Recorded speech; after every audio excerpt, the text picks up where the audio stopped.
Oscar, are you planning on going to college? That's the plan. I will be the first in my family. Oh, that's awesome. Yeah, I'm thinking of a 4-year school for my undergraduate bachelor degree, followed by a business school for a master's. Not sure what schools yet, but that's my current plan. How about you?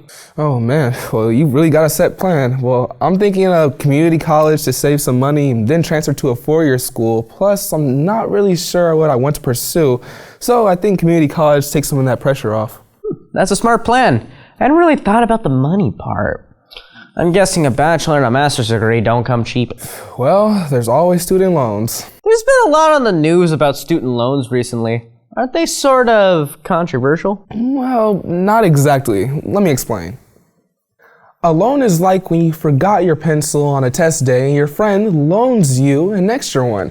Except with other loans, money is involved. A student loan is money borrowed from the government or a private money lender that is meant to help students with different costs of attending college.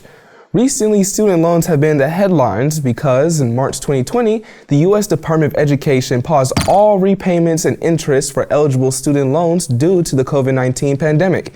At the end of April 2022, that pause will end and people will have to start repaying their loans again.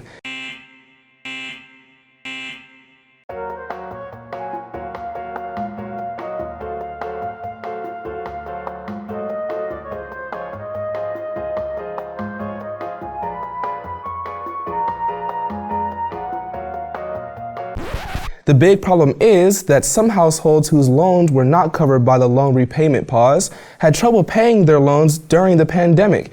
Now that everyone will have to start paying again, the belief is that many more households with student loans will begin to struggle with their payments. Because for millions of Americans, the pandemic has had lasting negative financial effects.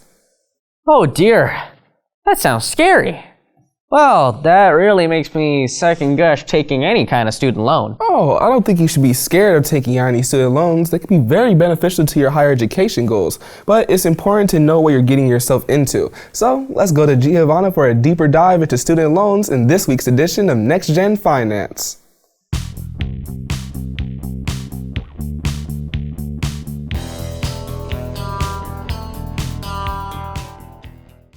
Hey NextGen viewers, Giovanna here with another NextGen Finance story for you, and today we're covering student loans. Trenton touched briefly on what a student loan is, but I'm here to dive a little deeper to help you decide if a student loan would be the right choice for you and your future. The best place to start would be with, what do you want to be when you grow up? Now remember, we can't all be famous Twitch streamers or TikTok stars, so make sure you have a backup plan.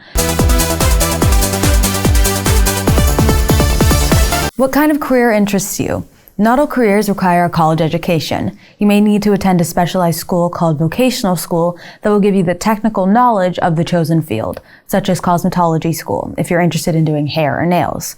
Or if you wanted to be a plumber, electrician, or carpenter, you would attend a vocational program and then learn as an apprentice with an expert of the trade. You can even take classes to become a coder. Tech jobs are the future after all. These costs are significantly less money than a 4-year school and can be often found at your local community college. According to the Education Data Initiative, the average cost of a 4-year college in the United States is $35,331 per student per year, including books, supplies, and daily living expenses.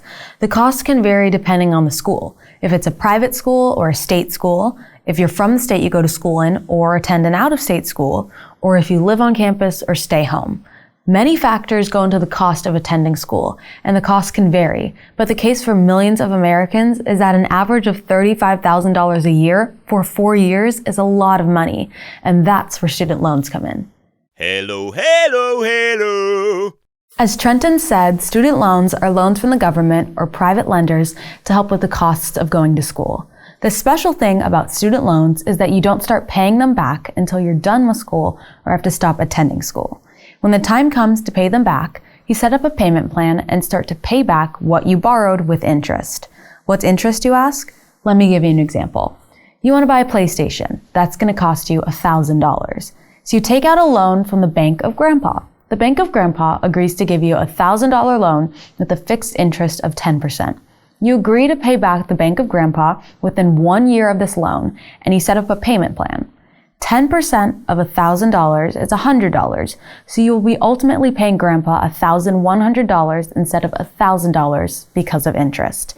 And if you want to pay it back in 1 year, you'd be making a payment of around $92 a month for 12 months. Interest is the fee you're paying to borrow the money.